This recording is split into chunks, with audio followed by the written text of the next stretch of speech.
Good afternoon. The first item of business is a members' business debate on motion 5761 in the name of Christina McKelvey on Motor Neuron Disease Global Awareness Day. This debate will be concluded without any questions being put. With those members who wish to speak in the debate, please press the request to speak buttons now. And I call on Christina McKelvey to open the debate. 7 minutes or thereabout, please, Ms McKelvey. Thank you. Thank you very much, Presiding Officer. And before I kick off into the substance of my debate, can I make a grateful thanks to all the members across the Chamber who took time to sign the motion to bring it to Chamber today. I'm sure you'll have my grateful thanks, but I'm sure you'll have the community who support and look after people with motor neuron disease. Grateful thanks too.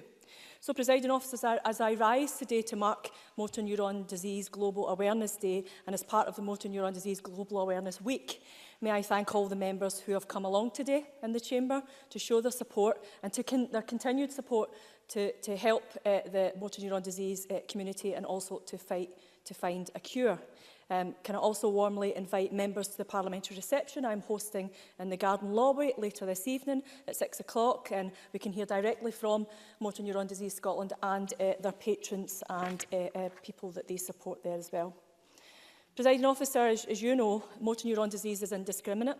It knows no borders, no class, no race, no gender. It doesn't discriminate based on income or status, nor does it hold judgment on rich or poor. It's unrelenting, it's terminal, and it's cruel. But as the events of the past few weeks have shown in Grenfell and in Finsbury, in the face of cruelty, we find community.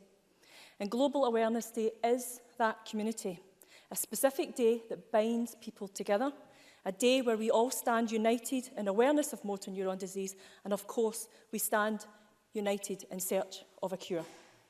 This Awareness Day does exactly what it sets out to do.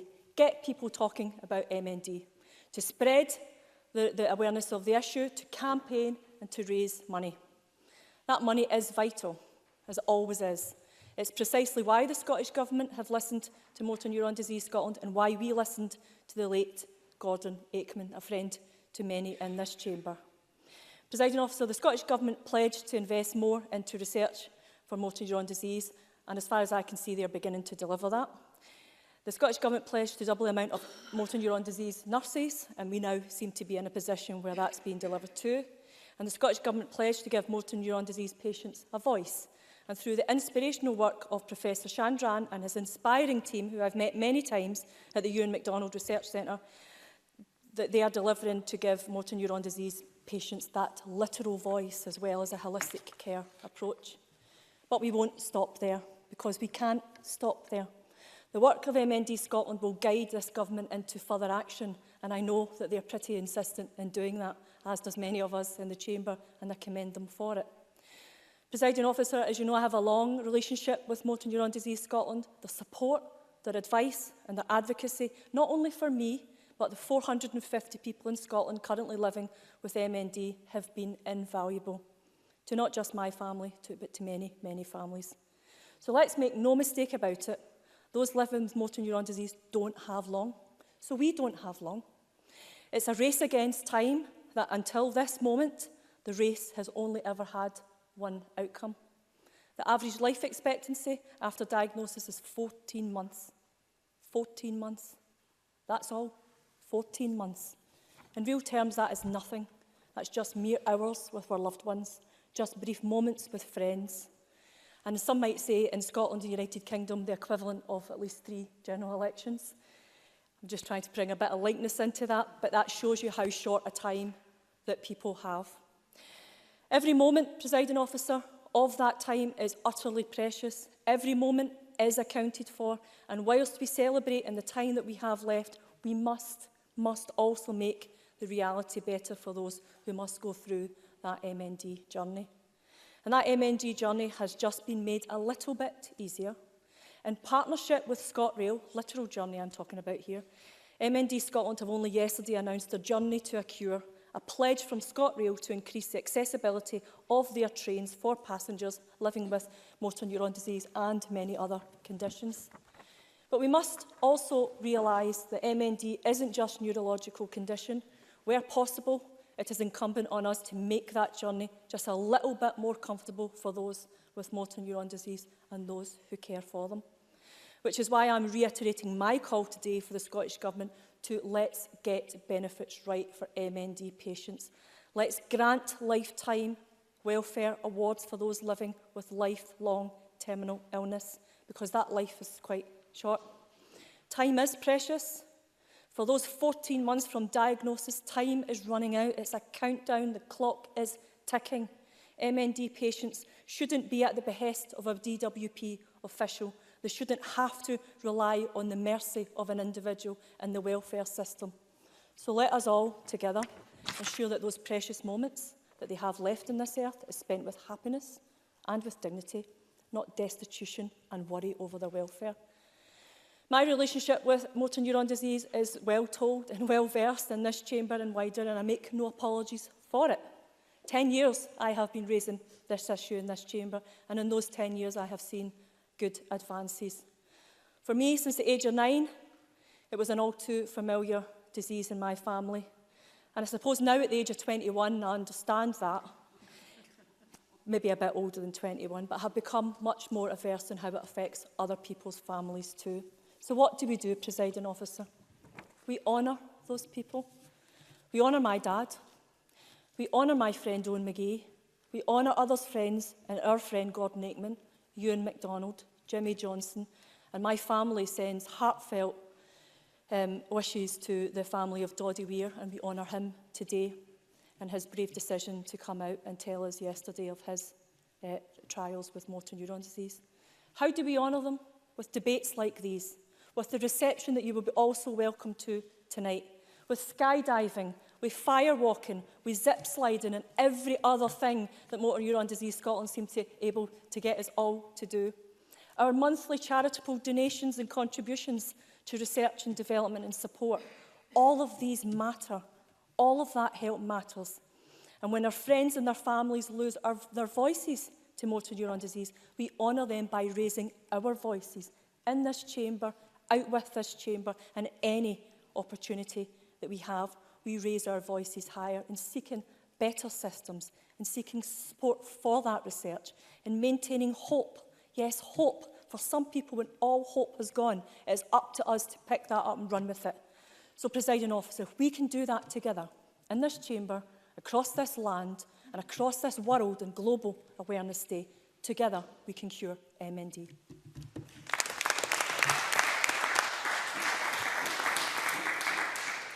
Thank you. I call Kezia Dugdale to be followed by Claire Haughey. Ms Dugdale, please. Thank you very much, President Officer. And can I start by asking members to take a look at my register of interest, where it says that I give all my external earnings to Motor Neuron Disease Scotland. And thank Christina McKelvey very much indeed for hosting today's debate. As she mentioned in her speech, she's got a long-standing, passionate interest in this disease and a long-standing commitment to finding a cure for it. She also, in her speech, referenced the news that we heard today about Doddy Weir, that great Scotland giant of the rugby field who now faces his own MND diagnosis. And she also mentioned that this is not the first sports star that we've heard of who's got this condition. If you think of Fernando Rickson, Jimmy Johnston, Joos van der Westhuizen, the South African rugby player that used to torment Scotland on the rugby field, even Lou Gehrig, who was an American baseball player in the 1920s, that had the disease, and for many years in America, MND or ALS was called Lou Gehrig disease in his memory. There's undoubtedly a link between MND and sport. At least we think there is. We don't know because we don't really know enough about MND and why people get it. That's why we've got to do more research to find out about this disease and indeed find a cure. We think there's a link between head and neck injuries and people who get MND. Again, we don't know, which is why we need more research money. We think that 5 to 10% of people that get MND get it genetically. 90% of people get it through environmental factors. Again, we don't know. My dear friend Gordon Aikman was an international gymnast for Scotland. Again, he could be one of those sports stars who got it because of his history of competitive sport. We don't know, and he'll never know why he got that. The last time I saw him was at the Ewan MacDonald Centre, visiting much of the work I know that Christina McKelvey's seen over the years.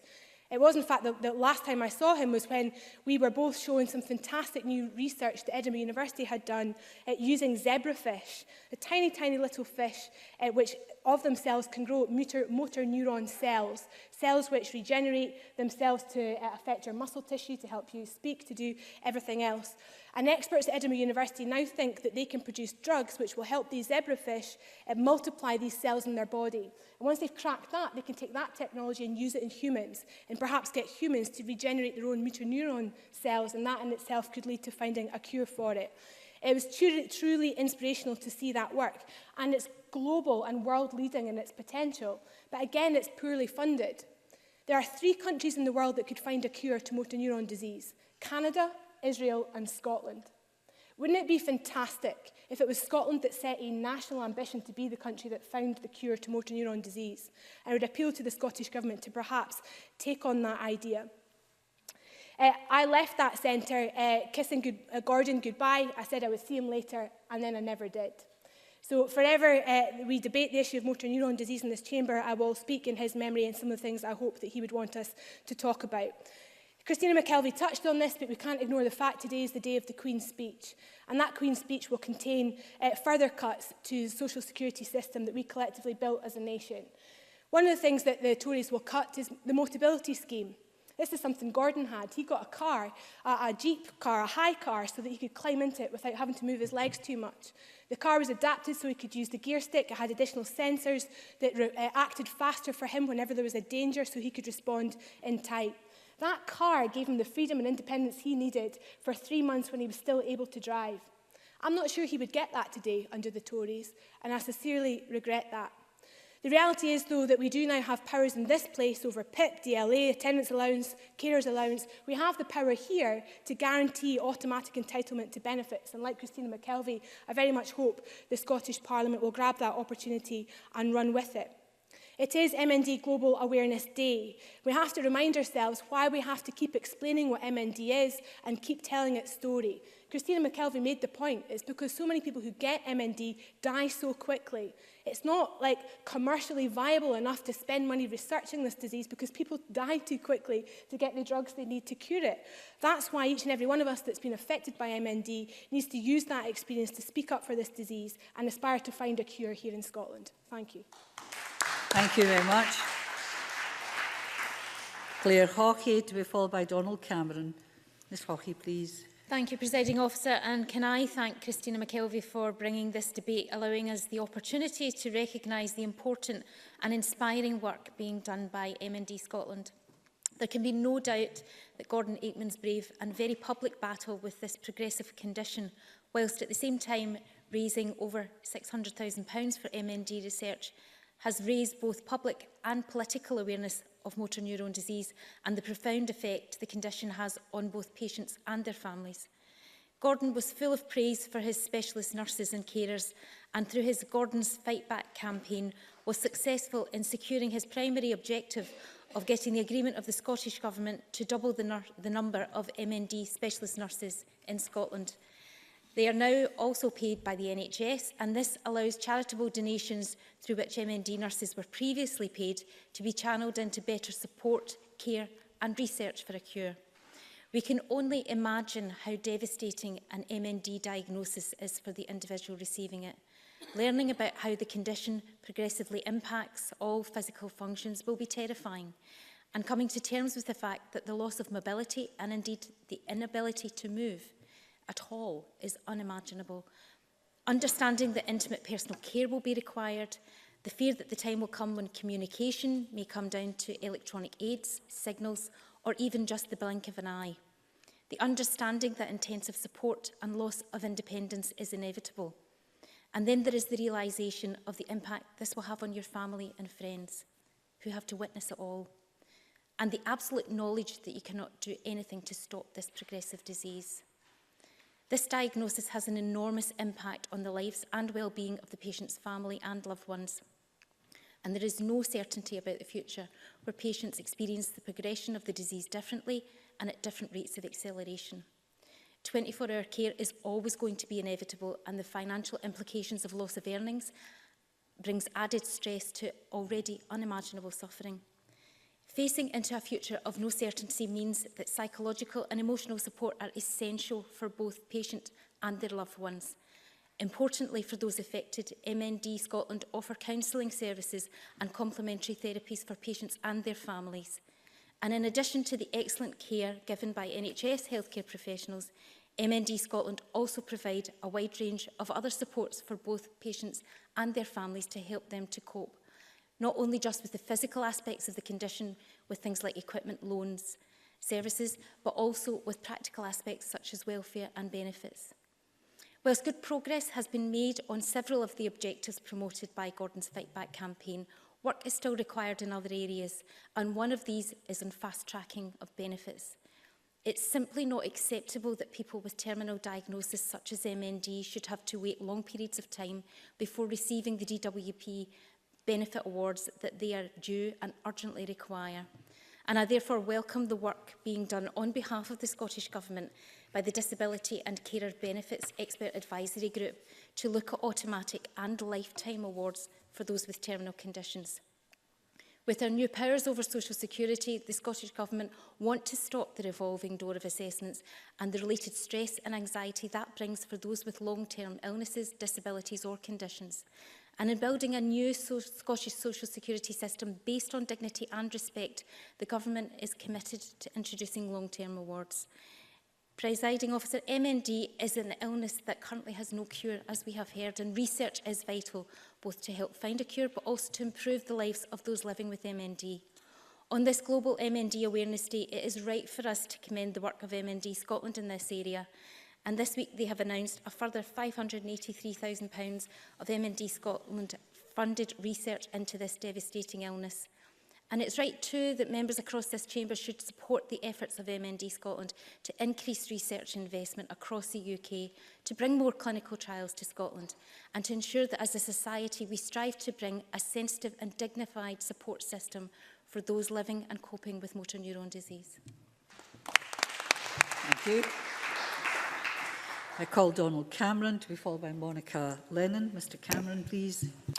Thank you, Deputy Presiding Officer. I'm delighted to have the opportunity to contribute to this debate, and I'd, like others, like to thank Christina McKelvey for bringing it to the Chamber today. Although we debated issues around motor neuron disease back in February when the Parliament commemorated the life and achievements of Gordon Aikman, it is important, crucially important, to keep matters such as this in the public domain. Pressure and momentum must be maintained, and I'd like to commend the will of parliamentarians across this chamber in keeping motor neuron disease to the fore. This debate is particularly poignant after we learnt in the news yesterday that one of Scotland's rugby legends, Doddy Weir, announced that he has been diagnosed with MND. Doddy Weir was one of my childhood heroes. Many rugby fans and others will remember his athletic prowess as he towered above others in the line-out, and he was a true talisman in the Scottish rugby teams of the mid-90s. This will understandably be an extremely hard time for his family and friends, but we can all be heartened by his commitment to spend as much time as possible supporting research of the condition through his support of the Ewan MacDonald Centre, already mentioned by others, and raising awareness and funds.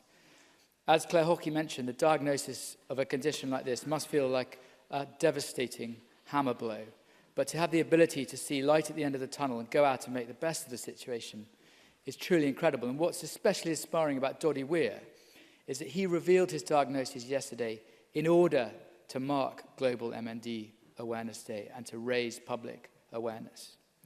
As the motion states, today is that day, and I'd like to commend the Scottish Government for their establishment of the Gordon Aikman Scholarship, which the Cabinet Secretary announced back in February. As she said at the time, the scholarship will fund professionals or individuals with knowledge of MND to take forward research into new and better ways of caring for people with a condition. I think I'm right in saying that MND Scotland have matched that funding, which is wonderful and welcome news. In my view, supporting research is one of the most important ways that we can do this, with the short-term aim of extending life expectancy of those with MND, and with that allowing people greater personal freedom and dignity. Investment in research will crucially assist in the long-term aim of finding a cure. And with all that in mind, I too would like to commend MND Scotland on their focus of research and welcome the news they're committing a further £583,000 into research projects which will look at a number of things, look at protecting motor neurons, investigating issues around apathy in MND, links between metabolism and MND, and how gene mutations react with proteins which help protect motor neurons. And I'm particularly intrigued about the research into apathy, because even those who've taken on the Herculean project of supporting MND research whilst living with the condition will have days when they are too mentally and physically fatigued to do anything at all and lack motivation.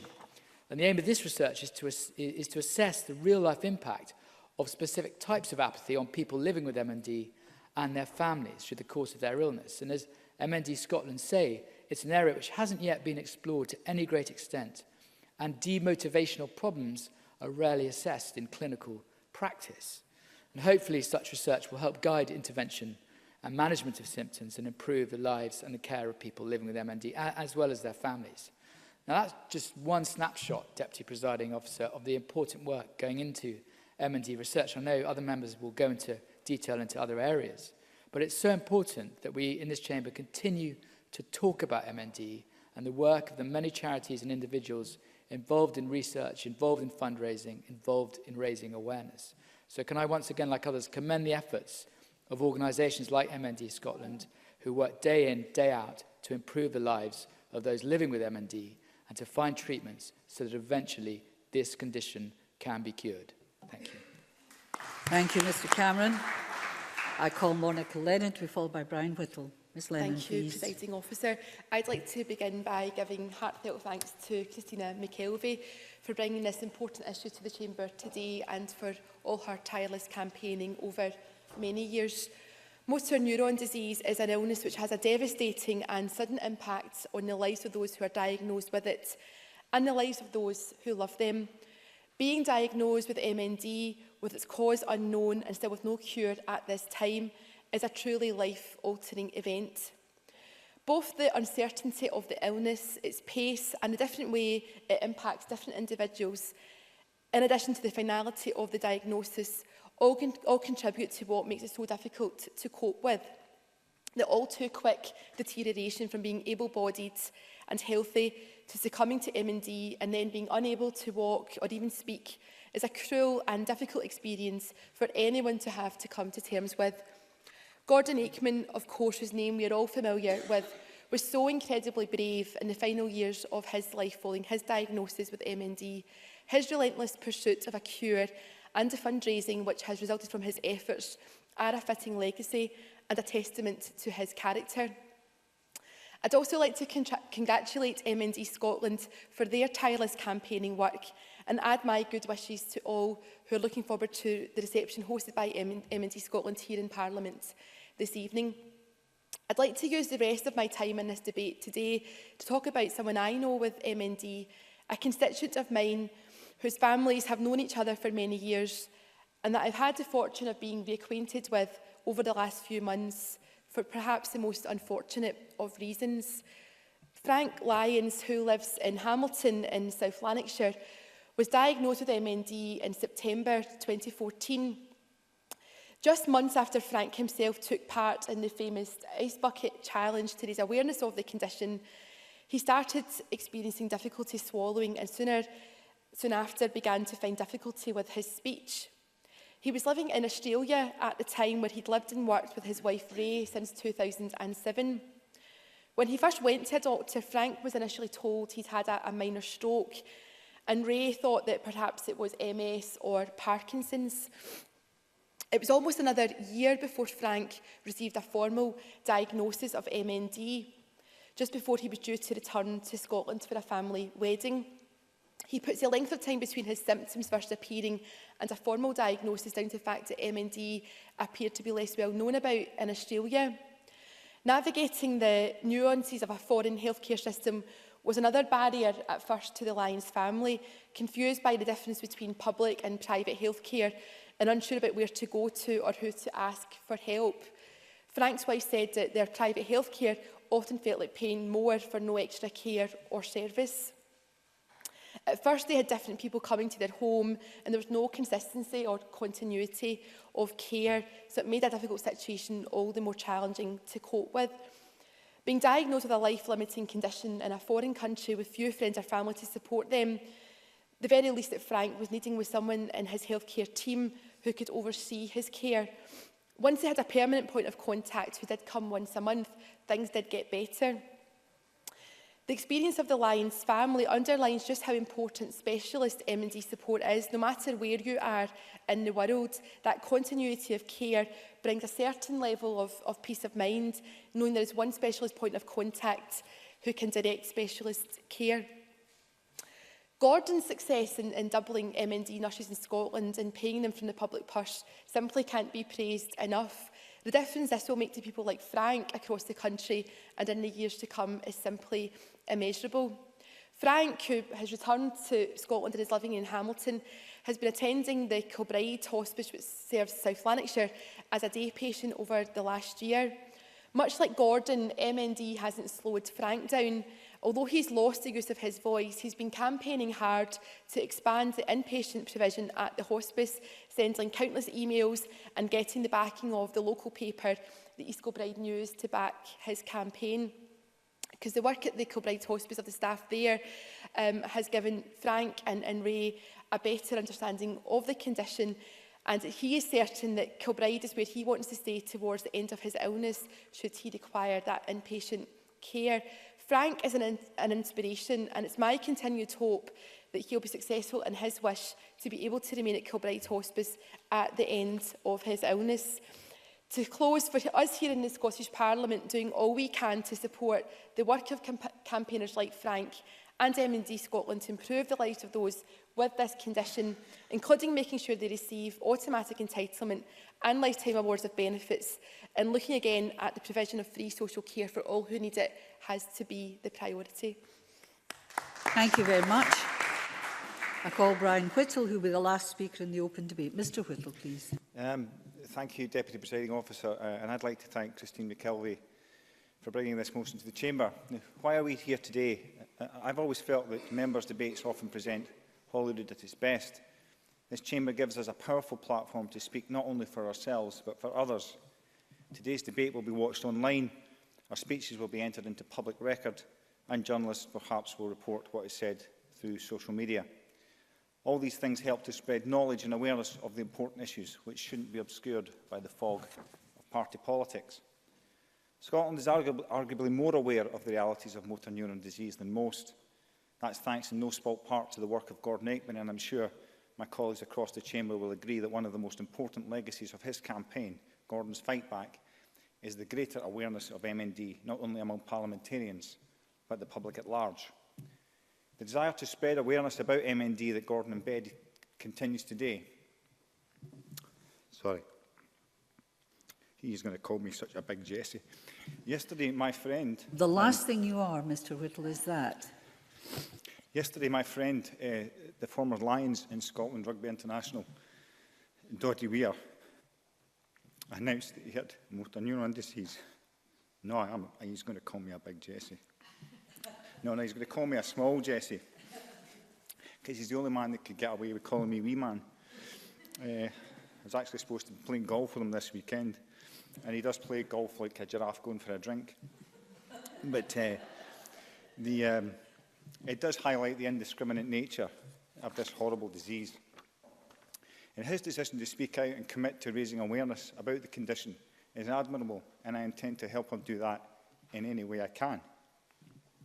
MND sufferers like Doddy and Gordon, who choose to speak out about their condition, give us an incredible insight into the world of the MND patient. Deputy Presiding Officer, they say that a problem shared is a problem halved. It must surely follow that the more widely a problem is shared, the more manageable that problem becomes.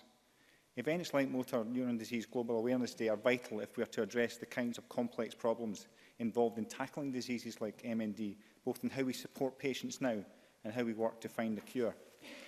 I welcome the Scottish Government's creation of the Gordon Aikman Scholarship as part of the efforts in this country to make life easier for MND patients. Indeed, I hope that if the scholarship proves successful in generating innovative new ways to improve care of MND patients, we might see similar initiatives that being supported for other life-changing conditions such as Huntington's or MS or dementia. In addition to improving our understanding, today gives us an opportunity to recognise the work already being done across Scotland and the world to help people with MND. To MND nurses, researchers and campaigners, thank you. Perhaps the biggest thanks should go to the thousands of people across Scotland who go out of their way to raise funds for causes like MND in Scotland. Their willingness to run marathons and pour freezing water over their heads or do anything else to raise funds should never be underestimated and never be taken for granted. To each and every one of you, we say thank you. Most of these people will go through life never meeting anyone with MND, but that hasn't stopped them. Those people don't need to know someone with MND to know its effects to those with the disease. They don't need to have someone in their family with MND to understand the heartache of watching a loved one's body slowly fail, even if their mind remains strong. They didn't need these things because they had awareness, and they have awareness thanks to the work of MND Scotland, Gordon Aikman and others who have chosen to speak out about their battles with MND. One of the oldest axioms in politics is that knowledge is power. But that isn't just true of politics. The more of us who have knowledge of the conditions like MND, the more power we have to do something about it. That's why today is so important. That's why the work of MND Scotland is so important, and that's why Gordon Aikman's campaign makes such a difference. By sharing their knowledge of MND with us, they're giving us the power to change things. And I began today by asking why we're here today. We're here to change things. And it's only by talking about MND and conditions like it that we can change things for the better. Winston Churchill said, if you have an important point to make, don't try to be subtle or clever. Use a pile driver. Hit the point once, then come back and hit it again. And then hit it a third time. A tremendous whack. Deputy Presiding Officer, I intend to keep hammering away until things get better. And I hope colleagues across this chamber will do the same. Thank you.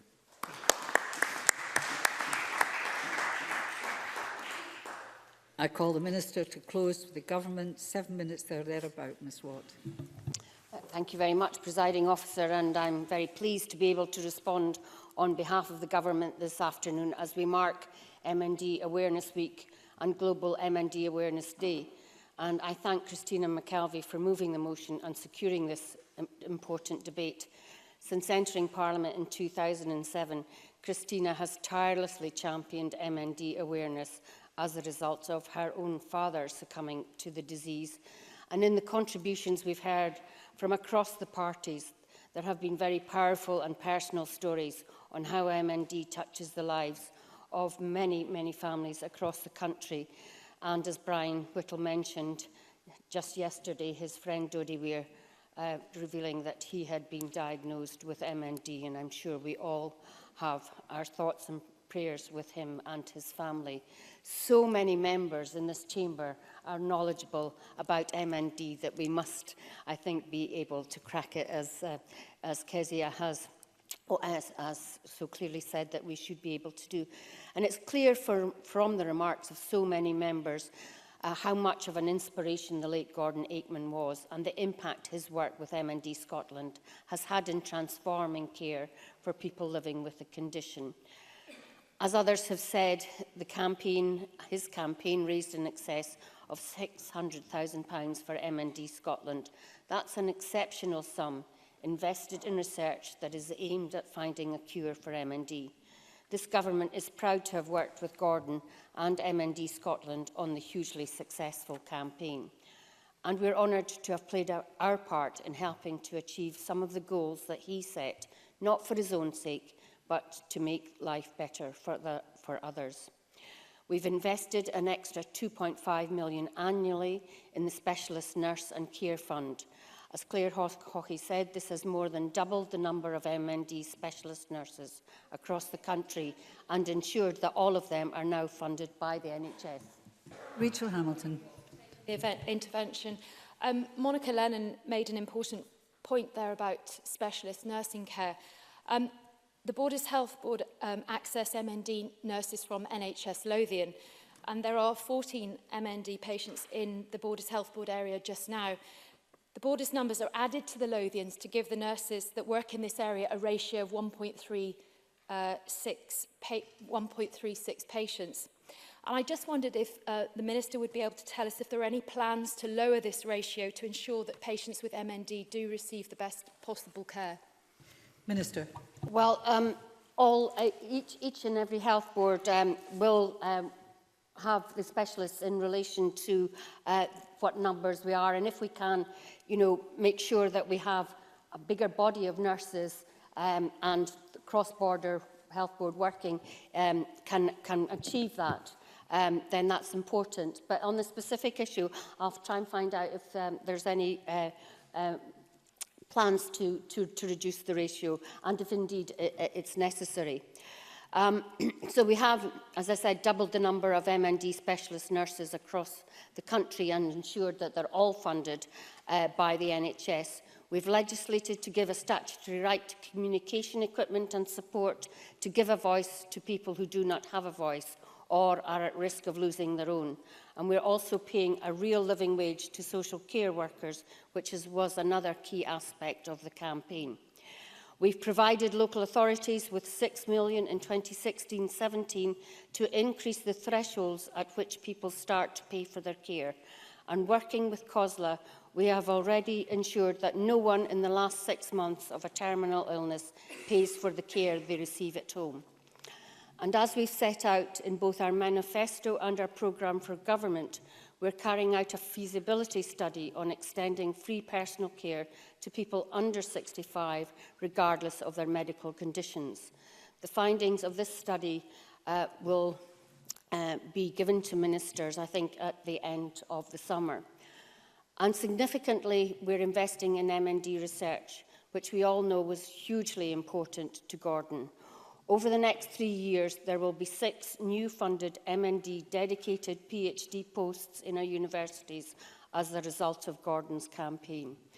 And Kezia and others will want to know that we're working with the Chief Scientist's Office to hold an MND research symposium later this year, bringing together experts committed to finding a cure. Members may also recall that during the debate following Gordon's passing in February, the Cabinet Secretary for Health and Sport announced we would create the Gordon Aikman Scholarship Programme. This programme will commemorate Gordon's contribution to improving the provision of specialist care and research for those with MND. And I'm pleased to confirm today that the scholarship, a joint partnership with MND Scotland, is now open for applications. Furthermore, thanks to MND Scotland matching Scottish Government funding of £25,000, the scholarship will be doubled to £50,000. The fund will support individuals and professionals to develop, implement and evaluate practical interventions to improve the quality of life for people who are affected by the condition. The scholarships will continue to drive forward the improvements to MND care that Gordon had kick-started in Scotland and will be a fitting tribute to a truly inspirational person. The scholarship scheme will be administered by the Nursing, Midwifery and Allied Health Professionals Research Unit at the University of Stirling. I'm especially committed to learning from those affected by MND, and a significant amount of the funding will be invested in funding a project led by those with MND themselves or their carers. I want to make sure that the momentum that Gordon created and the good work that followed continues to be taken forward. Christina McKelvey mentioned social security, and I would like to underline our commitment that when the powers for disability benefits transfer to this Parliament, a fast-track system will be in place for those who are terminally ill, so that payments can get to those people affected as soon as possible. In building our own social security system in Scotland, we've committed to a rights-based approach and will exemplify the founding principles of dignity, fairness and respect. We will do so from the ground up, basing our policy, design and delivery decisions on the lived experience of those currently using the UK benefits system, those with expertise in providing advice and support, and those with experience in delivery. And the recruitment of over 2,000 volunteers to our experience panels will help us design and test our communication channels, our application processes, our appeals framework, our decision-making, our assessment process and our IT systems. We have agreed on ongoing engagement with MND Scotland to ensure they are involved in the development of our disability benefits policy on eligibility and assessment, particularly in relation to award duration and automatic entitlement. Presiding Officer, I'd like to close this debate by paying tribute to the work of MND Scotland and indeed the tireless efforts of the late Gordon Aikman. I give my commitment that we will continue to work with MND Scotland and others to ensure that Gordon's legacy of lasting practical improvement in the lives of people with MND is delivered. Thank you very much. Thank you. And can I thank members for their very personal and heartfelt contributions. And as Mr Whittle said, it does show Parliament in a different light to the public. And I thank you all for your contributions. I close this meeting and suspend till 2 o'clock.